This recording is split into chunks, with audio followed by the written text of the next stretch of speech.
right, I'm we're perfect live. now. We are Yeah. live. It even looks like I'm actually sitting on the couch for that. It looks like It does look like you're sitting on the couch. you even got brighter. You got some more light over there. Yeah. That's that new spot downtown in Water Place. Yeah. The penthouse. DJ money is good. This is good. Good. Hello, everybody. Thank you. Got some people in the chat too. What's up, Bryant? You know what I'm saying? Welcome. So I'll be able to show off some of the. Thank you for the invitation, Bryant. That's cool. But yeah. So let's definitely get into it because I really appreciate the time. We got full attendance, which is great. And let's welcome Ellijah. What's happening? Because he didn't get a chance to talk with us briefly. We were chatting in the green room earlier. What's up, Ellijah? Hey, How's it going, Ellijah. everyone? Welcome. Thank you for having me today. So, everyone, I know there's a lot of folks. They've been inboxing me and asking me questions about what do you mean define black? What are you talking about? I know what I am and I know what black culture is and all that stuff. They've just been like more apprehensive and a little bit on the defensive, right? Having this discussion, which is part of the reason why I want to do that, right? Because everyone identifies individually. With how they identify as black on their own, and so we kind of sparked this conversation maybe a month or so back. Kyle, myself, Larry, and Rodney over at United Way, as we lead up to Rhode Island Black Philanthropy Month, which is August. And shout out to Governor McKee for signing the proclamation last year. So we're the first official New England state to identify Black Philanthropy Month. Yeah, we were the first city with Jorge the year before. Now we're the first state. So I just definitely want to give some snaps for the governor for signing that off. And so that kind of snaps. The snaps. This is the class, right? Class a lot. So the snap. I know how to. When my hands are full, I'm in there. Like, yeah, I learned from Divine 9. They taught me that. Like, yeah, let's do this. But yeah, so it's. We said, well, what is black? Right. So how do we identify, right? Like really, like everyone has these individual conversations or group conversations. And so jumping out there, it's like, I wanted to know, like, how do you identify? What does black mean to you personally? And then we'll dig a little deeper into the conversation. So whoever wants to jump out first, introduce yourself, and then you can give how you identify as black. Who wants to go first? No one. I call you out. Nobody wants to be first. But I'll jump out and I will say I think it's so difficult. Hey, Joanna, I think it's so difficult to say to really define what blackness is, because I think one of the beauties of 2023 is kind of the realizations that being black isn't just one situation, that we're multifaceted. We come in different faces, different walks of life, different experiences. At one time I feel like somebody might have associated being ghetto with being black.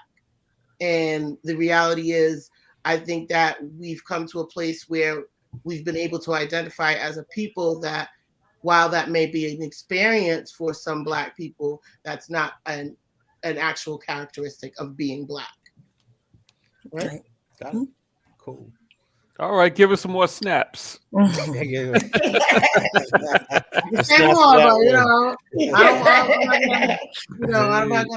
But I definitely think that one thing that is important to say is being black is definitely not, some of the things that people think, like the stereotypes that people put on us. That's definitely not being black. As a black woman, one of the things might be, angry or, whatever. When I might be passionate about situations, it becomes a characteristic of me as a black female, as opposed to my reaction to a situation, a human reaction to a situation at a particular time, or, whatever's going on. So I think that's important to say too, like, stop calling me an angry black woman because I'm expressing myself. And Sharon and I had that conversation often, like in social media, when she jumps out there and she's and it's like, oh, I'm not an angry black woman. She's just passionate about a certain topic, and it has nothing to do with one or the other, right? But automatically, the reality is that if I was a different race, my it wouldn't be passion perceived that way as a characteristic of my ethnicity. It would just be that, oh, she's angry about A, B, and C. Yeah. Part of that is sometimes you are angry. And it should be okay, and it should be allowed, and that shouldn't be the only definition of you because you are black. But anger can sometimes be the accurate reaction, and we should be allowed to have it. I think that's what's kind of interesting, right? When we think about historically that a race was created to be able to like level set people and put people in certain boxes. So in a way, when we say black is not these stereotypes, I think that's what being black was created to be able to say, look how black people act, opposed to this, and just put these different stereotypes associated with the color of one's skin. And what I think is really interesting, one of the things that I think is interesting is as being black, you know, if one black person does something, we all kind of know it reflects on all of us, right? And other races don't necessarily have to deal with that. If they, if somebody's acting up at the festival, they just kind of settle, oh, we got to get the bad seed out. If somebody's acting up at, let's say, the Juneteenth, it's kind of like, oh gosh, we can't, this reflects on all of us. I mean, I wonder what thoughts you guys have about that. Yeah, I think that's part of the experience of being black, right? Mm-hmm. Juan asked, what is being black? But I think the experience is that we have a collective sense of responsibility, Right. Also a collective sense of trauma. You know, sometimes things can happen not directly to us, but as a people who've gone through the struggle together, you know, we've grown up in this fashion, we've grown up with each other. We also feel each other's pain and sometimes absolve each other's guilt. So that's the black experience in my perspective, you know, really looking at how we interact together, how we compensate for one another, but also how we accept the blame collectively when it might just be an individual. You know, in other groups, they say, oh, it's just one bad apple. But for us, we take all of that weight on our shoulders as a people every single time. So, but I also think that's part of the beauty, right? Because we become more resilient, we become more opportunistic, we become more engaging around ways to help uplift each other rather than just say that was one bad apple. We don't leave our people behind. Well, snaps right there. There you go. Wait, where are my snaps? And if I may add, ironically, you know, being in the state that we're currently in, literally in Rhode Island, you know, we find ourselves as to be often still the minority in the room, even though diversity is still increasing across our state. But I feel as if, you know, being black again is being a leader. In a lot of these spaces, ironically, you know, although we are usually the spokesperson for our entire community, you know, I take that as obviously there's some burdensome to that as well, but also there's some power in all of that too, right? Knowing that, again, like you can denounce all those stereotypes that you know do not exist in your community the way that the majority or the, you know, the dominating audience wants to, you know, be perceived as. So I definitely think, you know, being black is tremendously, it's a very big leadership role that I take not lightly, simply because I know that, you know, a young black man like myself in a lot of professional spaces I'm in is often second guessed and often, you know, perceived as like, oh, should he be there? Should they be there? Is this a diversity thing or initiative of sorts? So ironically, you know, there's a pro and a con for it. You know, there's a plus and a minus for sure. But I do think part of that leadership, you know, and part of that lived experience is internalizing all of those things. And for me, not for everyone, of course, but for me, I internalize that and use it as power in a lot of ways. So I do think, you know, being black for me at the predominantly white colleges and across the country are usually that's like a position of leadership for me. I'm like, yeah, you think I'm this way, but I'm going to show you exactly what you know, how you're wrong in every way, shape or form and put you to that fire because you should not be assuming I'm, you know, XYZ based upon my complexion, you know, my vernacular, anything of the sort. So I agree 100%, but I do think being black, you know, is a part of a leadership role there that, you know, it's we don't automatically have to take on that role, of course. I think that's the voluntary piece there of it. But for folks like myself, I really relish in those moments to be like, yeah, you assume I'm this way, but you're highly mistaken. Also, I want to say, while we're talking about, stereotypical things, like being Black is also, the realization that while we, feel the need to maybe disprove stereotypes, that we understand that a lot of those things come from systematic racism and institutions that have been in place forever, which basically have purposely been in place to give people these impressions about our community in an effort to oppress our community. And I think that's something that we can't be ashamed to say or talk about. I think being Black is the realization of the reality of what our history has been and why those things are actually still in place, or something that we're still struggling with as well. If we could go back to the original question, like how do you identify, how do you define Black? I live every day in my Black privilege. I love being Black. I identify as Black. I appreciate everything Black, beautiful, proud, all about it. I rep being Black. I'm not African American. I'm not this. I'm Black. Yes. And I always choose to identify as Black because saying that connects me to the entire diaspora. Right. And so that's why I do it. When I say my Black privilege is when there is times where I have to check a box, it's easy for me. I don't have to think, oh, well, no, I proudly and very often check Black because that's how I identify, and I love it. Yeah, I hear that. Everything about it is beautiful, and I think it's all encompassing, right? Just a simple definition, it is the totality of color, right? So every spectrum of skin shade, from the lightest to the darkest, the bluest eye to the greenest eye to the brownest eye, right? And all different sizes and shapes and hair textures, and it's beautiful in every aspect of it. So I love it too. I'm with you. Go get his snaps on that one, and that kind of leads into and thank you for that, because that's like I said, younger, it was not being ashamed, it was just dealing with the trauma of the generations before us and being passed on, and even everything that was Black was always negative. Right. Like anything is, even in other definitions of Black, it was always negative. Besides in the finance world, being in the Black means positive, you're making some money, right? So it's the opposite. But or at the casino, that I'm Black. That I'm Black, right? So no, I don't know. I play roulette. Don't always bet on Black. I tried that. You bet on Black if you got skills, right? You gotta have skills to bet on Black. That's what that is. But yeah. So and when I said like younger, I had one perspective, right? Like even on knowing some of my origins that I'm Cape Verdean, I had no clue, and I tell this story all the time. When I'm now my wife, but when I met her as my girlfriend, when she was my girlfriend, she came to my house, and my grandfather was inebriated. He was a little tipsy, and he was speaking Creole, which I didn't know he was speaking Creole. I just thought he was drunk speaking some nonsense language, right? And my wife comes in and is like, he's speaking Creole. She was like, you're Cape Verdean?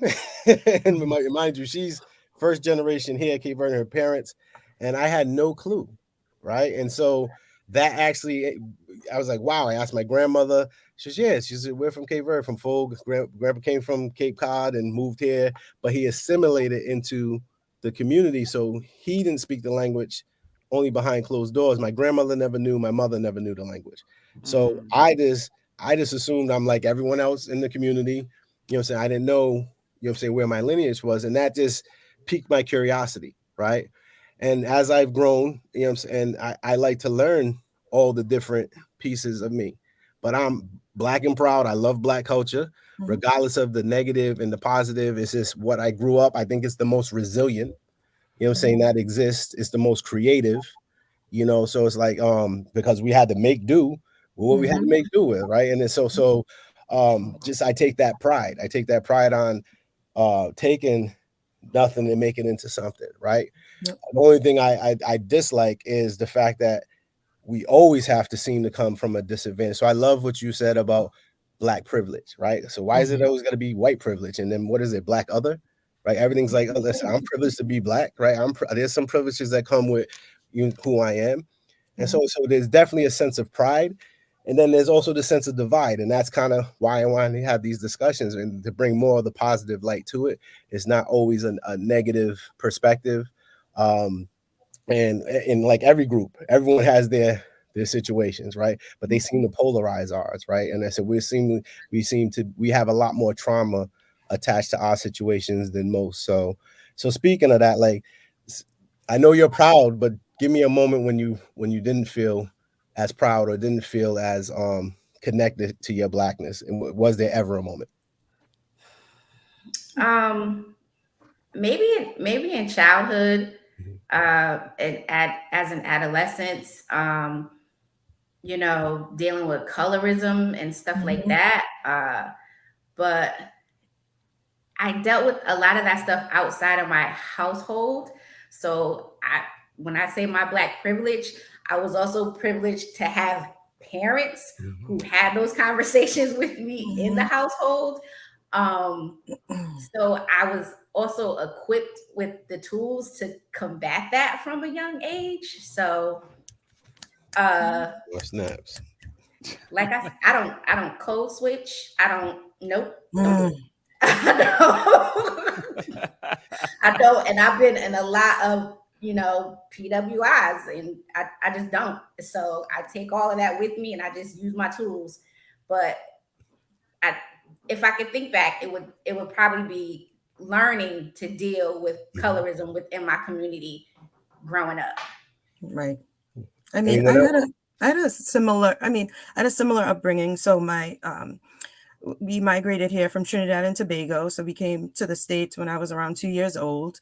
And, I came, and so my dad is on the light skin side. My mom's a Black woman, dark skinned woman, which is why I love Black women so much. Shout out to Black women. Just saying.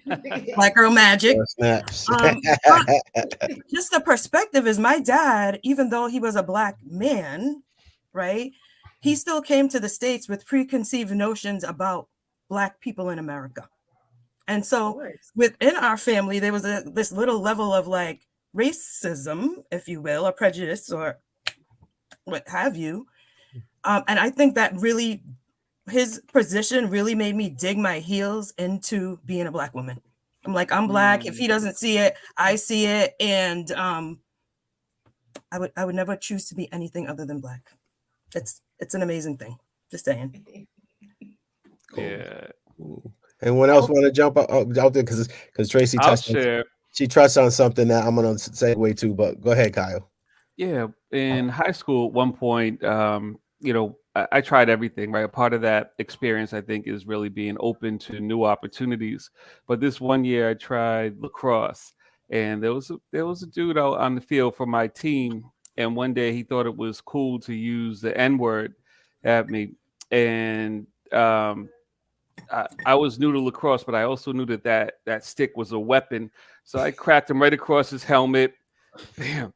And he was like, yo, why you getting mad at me? I'm saying that in camaraderie. I was like, you're not my comrade, brother. He was like, yeah, they look at me the same way they do you, because he was of another ethnicity and darker skin, but not Black, but different. And he said, people call me the sand N-word. And I was like, bam, hit him again. I'm like, you're gonna learn today, right? Like, that's not one, I'm not your comrade, and two, that's not your term of affection for me. But when I thought about it after, I felt bad that was the way he chose to identify as being similar to me or like me, where he couldn't figure out that we could be the same on an academic level, we could be the same on an athletic level, we could be the same on a human level. He just said, oh, that's where we're more alike, because people look at him a certain way, so he figured they looked at me that same way. I wish I hit him a third time now that I think about it, but really, I felt bad about that, because I'm like, that's not me. That's not how you're going to see me, and you're not going to put me in that box. Even if you feel like you're there, I put myself in a box if I choose to, but I really don't. I'm the guy who travel between teams, who integrate with people regardless of their race, ethnicity, language, because I always think there's something for me to learn. But that day I felt like, ooh, I was less than. And that was the first and only time I felt like that. That's one of the reasons why I don't identify as a person of color. I don't use it interchangeably at all. I'm Black. Black and Again. proud. Yeah, I think I was always very and I don't know, it just naturally was just I'm Black, I'm proud, I love me. I find myself in a lot of situations where I'm the only person that looks like myself. And I try not to do too much code switching, you know. But you know, sometimes I do use a little, put my pinky up, you know, and but that's you naturally anyway. But that's not code switching. That's who you are. I got mad was probably when I started to educate myself. It was probably more like where that group responsibility thing, which I've learned a lot about group responsibility and that impression and where that actually comes from as well. So I don't necessarily have these same ideas, but I think I remember, I want to say I was in middle school, and I remember the history teacher was talking about Africa. And I remember other Black students kind of being like silly about it, because, you know, they didn't show us the right images about Africa, and they were being silly and making jokes. And I remember being so upset with them, because I was like, this is what I want. Like, I want a culture to be able to say, this is my culture. You know, I rather than not being able to know where my roots are. And I remember being so upset with them. And I was real young, like I'm talking like 6th grade. And I remember the teacher, I felt like he wasn't teaching correctly. And I remember getting up in front of the class and him letting me take over the lesson and actually talking about Africa and the history, you know, and of different, you know, places in Africa and how it connects to us as Black people and royalty, et cetera, et cetera. This was definitely like 6 years. So I was like, always, I don't know. I was born Sister Soldier, so. It's interesting. I wonder who that teacher was. Was that in high school? His name was, I think his name was Mr. Charleston or something like that. I feel like it was middle school, but it might have been high school. I just remember him being in a history class. Maybe it was even my freshman year. I remember being in a history class, and I remember him always having a mug. And I remember the thing was that he was drunk. That's what the kids would always say. He was drunk, and that's how I got away with being able to teach the class, because I'm gonna just sit back and drink my mug. Right. Yeah, because I had a similar experience. Shout out to Mr. Zilborg from Hope. Mr. Zilborg was my hit, and the reason why I'm saying shout out, because he be on Facebook, even though he's retired in Italy, but he's one of my friends from my high school history. And he's the first one to teach me to jump out the window. He was teaching the class where he had to shut the door, right? Because he was teaching outside of core curriculum, and I really appreciate that now more than ever. But I just wanted to, unless someone else wants to jump on that, Ellijah or Sharon, if you want to elaborate a little bit more, I have something from what Tracey mentioned. Tracey's one of my favorite Trinis, but my favorite Trini right now is DJ Matic. I tell everybody that, even though I get Ralston. I don't know him. That's our cousin. I've never met him before. So mind you, That's my cousin. That's my so cousin. Daryl Phillips. Daryl is the first Trini. Another cousin. We were in That was first my grade first together, cousin. but I never knew he was from Trinidad, right? Until Junior. I'm gonna mention Junior, and everyone else came, and I'm like, and they were relatives. I'm like, you're from Trinidad? You know what I'm saying? We've known each other forever. I didn't find out until I think we were in middle school or high school. I didn't even know what Trini was, right? So now working with Matic, he always, the reason why he says, "Oh, I'm your girlfriend's favorite DJ," I said, "Well, you're my favorite Trini," right? So that's a running joke we have with him. But the reason why I'm bringing that up, because when we talk about identifying as Black, it's so different when we talk about folks that immigrant here, right? That actually come here from different countries, similar to what you're saying, Tracey, and some not wanting to adhere or adapt when they come to the U.S., being part of the Black community, right? And so I love that you touched on that, because that took some time for me, right? For a long time when I was younger, and it was predominantly Black on the east side, if I can say that. People are like, really? It was black on the east side? Well, in our little core area, Black where we were. between Only and Mhm. Rochambeau, right? They call it Mount Hope now. That was the part that was mostly black. And then when we started having more Dominicans move in, right? And so, or someone who speaks a different language, Mhm. right? So even though they similar complexion, look like me, but their culture was different, right? And they spoke different languages. And I was guilty of alienating them. I'm like, damn, why so many people live in that house? You know what I'm saying? None of them speak English, and all those damn kids, right? Like just all those different things, not understanding, wow, they're pooling resources, right? They're actually taking advantage of opportunities that are here they didn't have from where they came from, right? And using it as a leg up. And so I kind of shunned them for that, but that was what was happening, right? And so as we move forward, I'm like, wow. Then I said, like, understand Trinity and me discovering that I was Cape Verdean, and then still, like, with you, that I'm black, right? And You said you discovered you were Cape Verdean? Yeah, I didn't know. I could have told you that when we were young. I had no clue. How you gonna tell me that with a name like Juan, the last name? Let me tap you on the shoulder, right? I got a first name Juan. They're like, Juan, you Dominican, you look Dominican, right? Nope. And you got Wilson. I said that comes from Bermuda. I said that's where I'm from. My family comes from Bermuda, so that's where Wilson comes from. And then it's like, well, but I have no idea where Juan comes from, and there's three of us, so don't ask me, right? So I don't know where that came from. And but no, just this and that divide, right? So then it made me understand where, like I said, you come here, like I'm African, I'm not African American. I always hear that, and like those proud Nigerians, all the Nigerians. Shout out to all the Nigerians, the Ghanaians, you know, like everyone in there. They come in, but they always didn't want to be part of the culture, right? That was attached to us, that negative they considered negative culture, and I got to the point Nigerians are like that about everybody. Nigerians never say they're African. They're Nigerian. Not me. You said it, not me. So I want to be Nigerian. Me too. They are the top of the top. Like listen. That pride is beyond pride. Like that is like. Then I connect with the Jamaicans. Snaps for all of that. So Juan, it's funny that you talk about that because I think my experience growing up in the village, I had the best of all of it. And I mean, my favorite Trinis, Ashton, Adrian, Anzio, Sheldon, Clinton, Tracey, right? Like all my Trinis. So I grew up eating the roti. I mean, we had music, food, culture from all over the globe.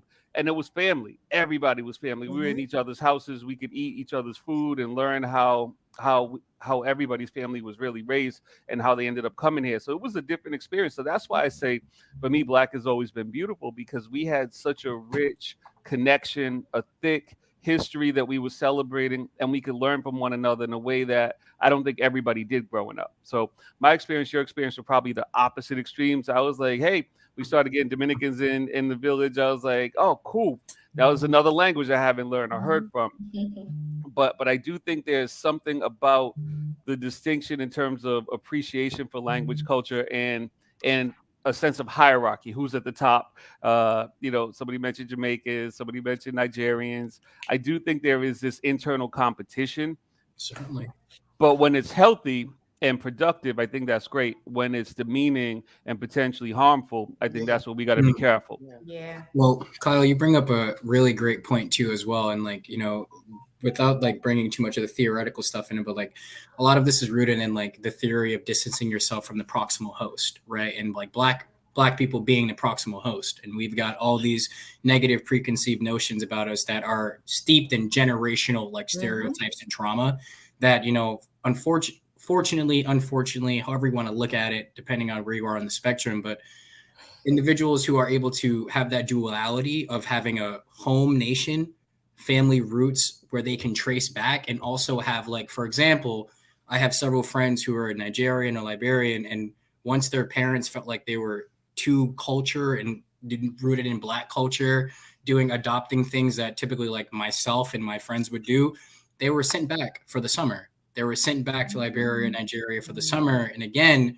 but that's a very privileged experience, right? Like typically myself, naming myself as a young Black man, I didn't have that luxury of traveling, being uprooted and going to my family in another country, even to have that rooted experience in like what my parents want me to adopt as a culture.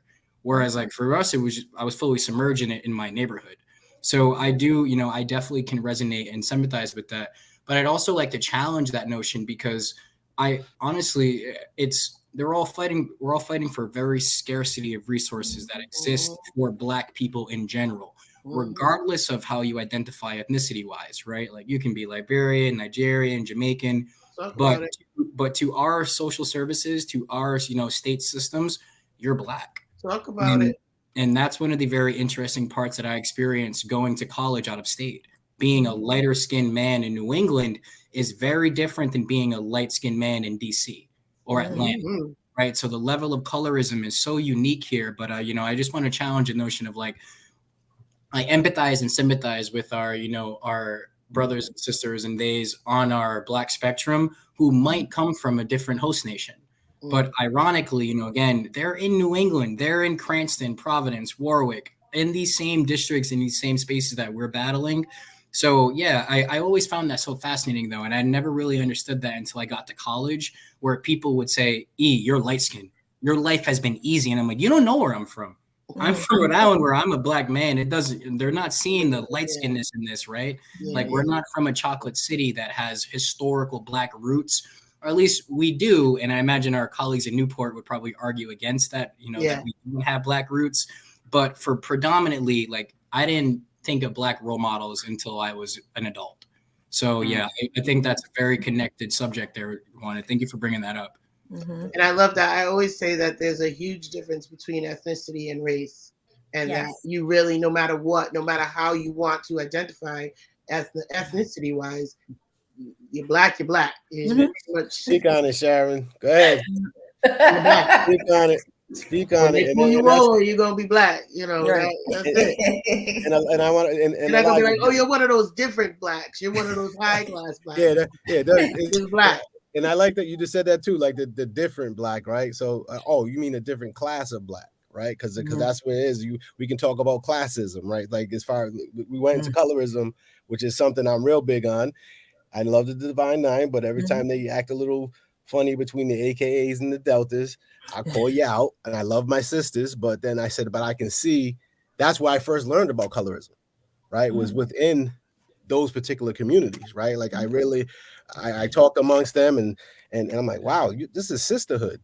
Like but you guys have. I gotta shout out the Rhode Island chapter of the AKAs from URI. They had all different shades, and the thing, it was light skin, dark, Spanish, So I gotta shout them out and any of the sorors that have tried to make a conscious effort to dismantle that piece within, And over the years, like I said, I want to make sure that was early on. My dealing with my AKs, but over the years, I want to make sure it's clear. Over the years, because every time I sense a little bit of colorism, I always wanted to post that scene from School Days on Facebook. Just when they got I said, I want to remind y'all where we're coming from. And but no, I do. I see Big Brother Almighty. And I love my sisters. I said they're all queens, and I even tripped because it's like I'm gonna put some names out there. So like AKA Nerva, right? So Nerva is one of the most, one of the darkest skinned AKAs I've seen in a long time. And then we have Rosie, who's a Delta. She's one of the lightest Deltas I've seen, right?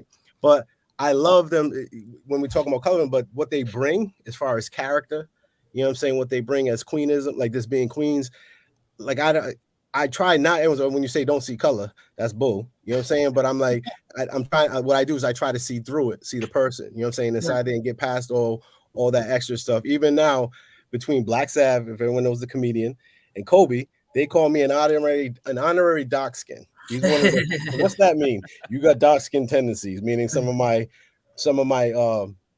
I guess my candorness seems to be more among darker males versus lighter males tend to be a little softer, and you know what I'm saying. That's he's like, well, that's a stereotype. But this is what I want to say something. It's gonna be good. I just want to, for people who might be watching, because I don't think a lot of people understand what colorism actually is, and colorism is actually the divide within the Black community, which comes to the difference in skin tones. And it really goes back to, some of the slavery days, and, when lighter skinned slaves were given certain privileges where darker skinned slaves were not given certain privileges, like lighter skinned slaves could be in the house and the darker skinned slaves had to be in the yard. That's just a small piece of where colorism came, but it also came from. I would say that goes back even further than that. When you think about the distinction in Africa, when people say, oh, sub-Saharan Africans, I'm like, wait a minute. Are you now telling me that the ancient Mesopotamians, the Hittites, that those weren't Black people, whether they occupied lands in Iraq, Afghanistan, or Egypt? They were Black still. Then there's that. Yeah. Then there's that. I'm just going off of the Black American experience. All right, I got you. And what I wanted to say is, like, it also came from our need to assimilate and wanting to be accepted into the majority as well. People took pride. What was it? The paper bag test? Wasn't it the paper bag? So can we talk about that? Talk about it. Talk about imitation of life. I'm like, I don't really know. I don't want to talk things, and I don't really know the exact. You know what I mean? I'm like, somebody interject and talk about it, but it's a really serious thing within the Black community, and especially with regards to Black women. We tend to really experience a lot of things with regards to colorism and a lot of divide with our sisters over that. And that's what Jay Juan's talking about while we're joking about, sororities and stuff. I know, and the reason why I'm explaining it is I've had conversations and people have no idea what colorism is. So that was just my little quick interjection, because I think that I wanted to give people the context of why colorism. When you mentioned the paper bag test, I'm also thinking about a skin colored Band-Aid, right? Like, whose skin color is that? Or nude pantyhose back in the day? Like, I mean, and we've all seen the movie Imitation of Life, so we know that there was the benefit to being really light skinned is that you could pass yourself off as white, right? So there's that too. And it's back to like what Ellijah said versus down Atlanta, right? Their experiences with light skinned Blacks is totally different than what the experiences up here, right? Like I said, they're more overt about things down here. Here they're more covert, right? Like I said, and then because even when we talking about, you had a comment too that it's not just the experience that we have. Somebody had mentioned that in Cape Verde, there's a lot of colorism as well. I think in all countries there's probably colorism. Yeah, there's in the everyone you go to, Philippines, like, and even going, like I said, I even talked about like DR in Haiti, right? So we talk about like you got people on the same landmass that just are so divided, right? And I seen that common, like I see that really like hemispheres like just divided, right? And then the colors, like even like you mentioned Cape Verde. You know what I'm saying? I've been the Praia who identifies as Africa, like really from Africa. And then you have other islands that identify more towards Europe, right? Or more towards, you know what I'm saying, still the Portuguese side. And that divide, right? And that's still fresh, right? You're talking about they're only 48 years in from the independence, right? So it's like that's still, you still have people who are aging that still are in that divide, right? They're still part of that divide until this next generation hopefully supersedes it. And that's why, Ellijah, I'm thanking you here, because Elijah's the young one, I think, around here. I won't put anyone else's age out there. You know what I'm saying? But Elijah's one putting out there. And I'm only 25, so I don't know. Me and Elijah are the young ones. Sharon's been 25. Exactly. 25.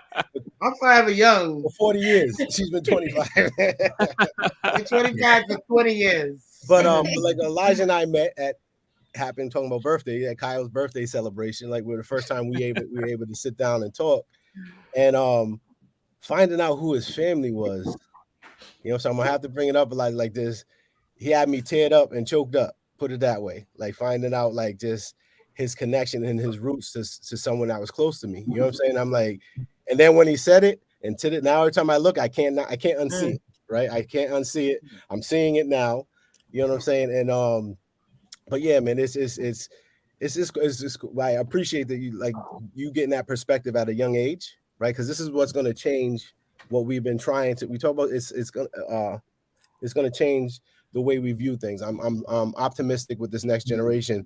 They have other issues to deal with, you know what I'm saying? But I don't see this one as major. I think they're putting it in a different direction. Because my daughter, she don't pay attention to any of that. She goes, "You guys make more of an issue than I do." Like she's like, and then it's because I also think it's taught, right? Like I think it's passed on. Certainly. Like we say, trauma is normally passed on. So when I do the things I'm doing, I'm trying to change that trajectory. I'm trying to change it. Certainly. Like I don't want to be anchored in this situation anymore. What do we do to move forward, right? So including with the Juneteenth, right? The holiday, pushing that through. It was like, Juan, we got other things to worry about. Why are you so focused on this, right? And I'm like, we're not really liberated. I said, no, we're not. I said, we still have a different form of slavery. I get it. You know what I'm saying? But I said, but we got to move forward. We got to keep moving forward.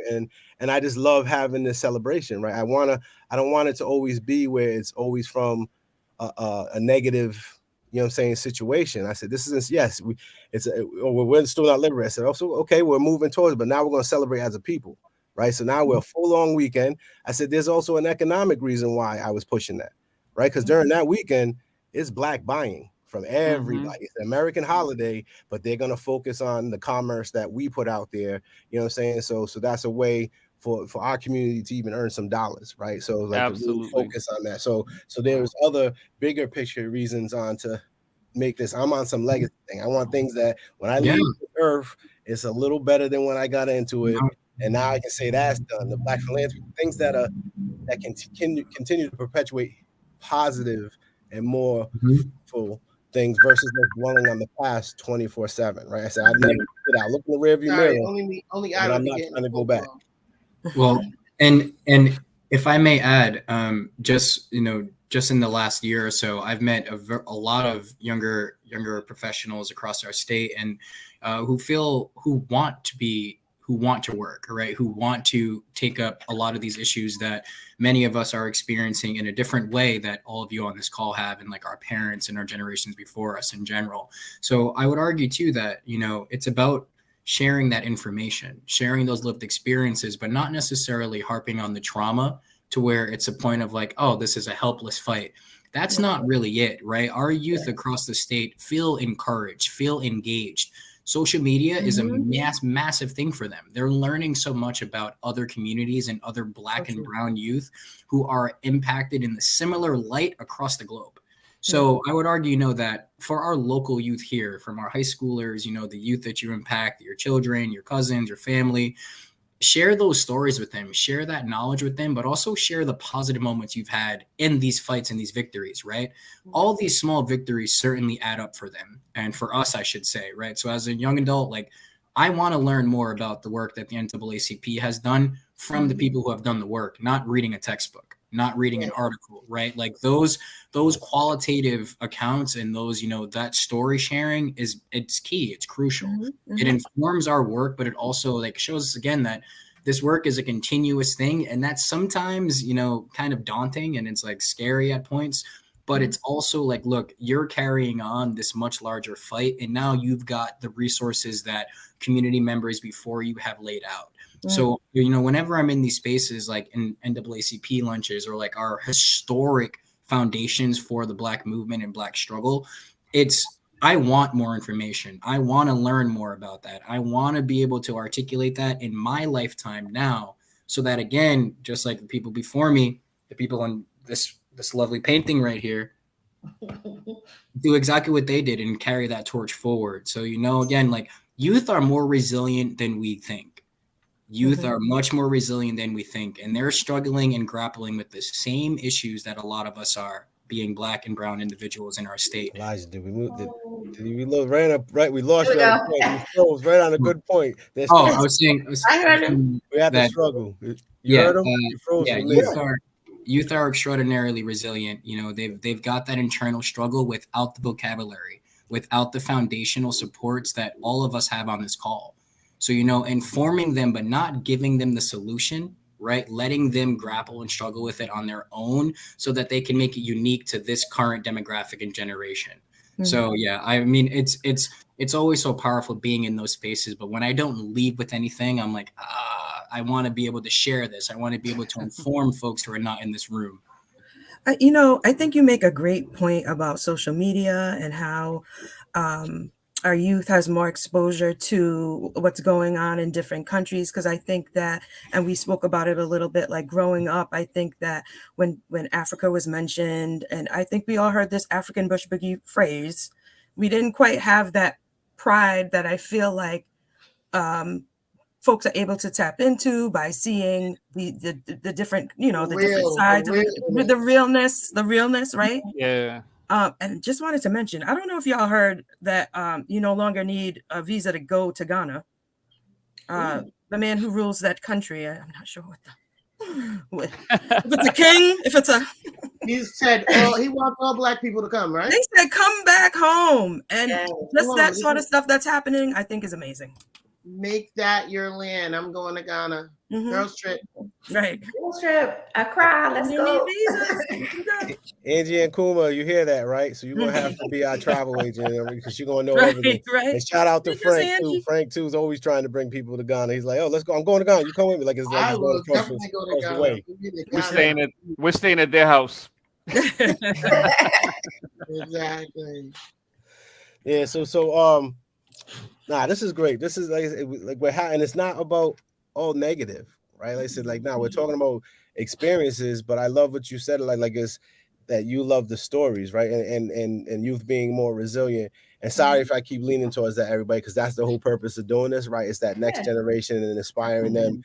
And I like the fact, like, we know about the trauma, we know about the bad history. We learn it. That's what they teach us in school, right? Like they teach us in school all the negative stuff, right? So we hear that. So that's why I'm always like, why can't we have, you know what I'm saying, more of that positive energy? And like I like how you started with, like, I love Black unapologetically. Like, you know me, Kyle. I say since they use BIPOC, a lot of people, I don't like BIPOC. I say, well, guess what? I'm highlighting the B in BIPOC, right? I said, when I'm in these spaces, Capital B. I said, you're going here. I said, and that's one of my models I put out there. And I represent pretty much every letter in that acronym. You know, like when it comes to it, like I can identify as the multiracial, the Black, the indigenous, you know what I'm saying? And like I tell everybody, I know they're tired of hearing, I'm half domestic and half import. That's how I describe myself, right? Like that's both.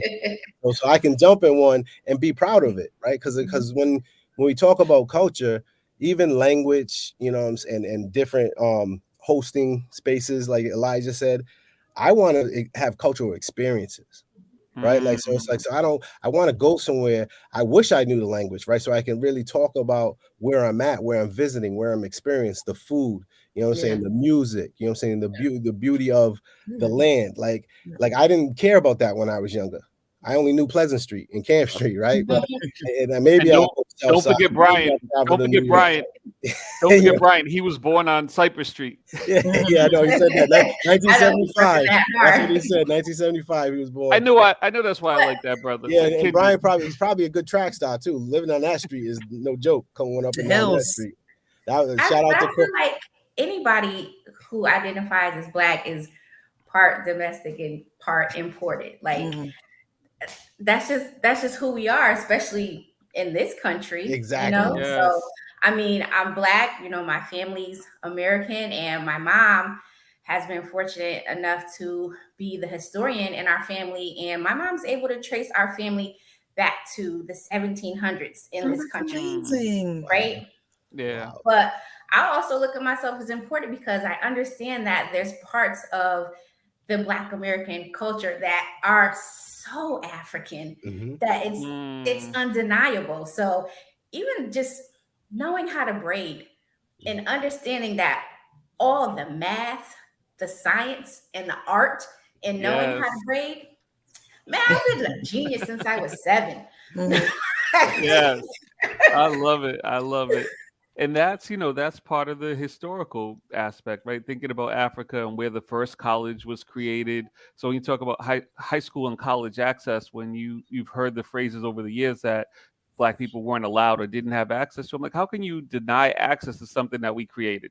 right? Exactly. 200 years before the first college was created in Europe, the college was created in Africa. I'm like, so it, the foundations, the roots for society as we know it today are steeped in African culture, African tradition, right? All of that learning around, as you mentioned, the science, technology, engineering, that's not new. It's old. And guess where it came from, right? We know it. So I love that. That's just when you get to know your history, you can appreciate it more. So I think, again, that distinction is really being able to grow up with it versus learning it as an older adult. But no matter when you learn it, when you realize the rich culture and heritage that is the fabric of your history, you begin to appreciate it and love it the way we do. So I just want to add a quick, make a quick note of Brian's last comment. I've always been really curious to where some of the blanket statements or demographic identifiers for individual people, where that's come from. And I would argue, without even Googling that, that's definitely higher education right there, and how they're going to describe individuals like ourselves in a predominantly white space. Where did it come from?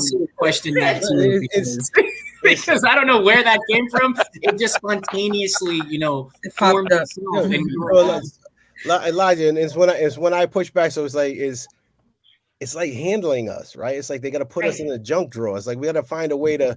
I don't want to deal with them individually, right? But there's intersections, but I don't want to deal with the intersections. So let's just put them in one cat. Like now, it's like, well, the importance seems to be Black Americans and Indigenous, and then the others. POC, right?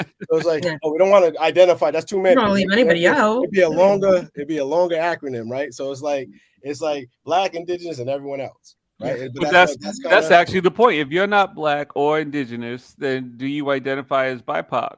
I'm like, no. No, why would you? Like, sounds like you can identify as something else. I mean, I'm Black. I'm Black, and I don't identify as BIPOC. Listen, I know. Like, what is it? You're gonna be like, oh, I'm the POC. Yeah, I'm the POC. Chicken pop.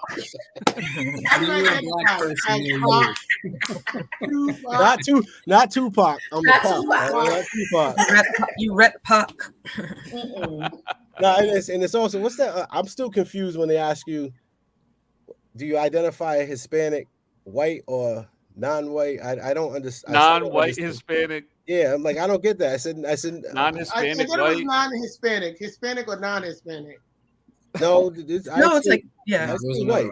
I see like what it had the color next to it, and that's why I'm like, I said nope. I said, can I identify as Black and white, or can I identify Black not white? Like I just did that because I never understood that significance of why they asked that question. You two from the United Way, can y'all give me some insight on that? Because y'all certainly. That's because they didn't have cultural sensitivity training. That's why I don't identify as a non-nothing, right? Like I'm not non-Hispanic, I'm not non-Asian, I'm not I am who I am, like Popeye, Yeah, but Brian, I got it, Brian. Yeah, I see that too. Like because Spaniard versus Hispanic, right? So that was I one feel of like the there things. was another comment. I didn't get to read it. It went quickly, but maybe it was Boo. What was the comment? I can pull it up. What do you want?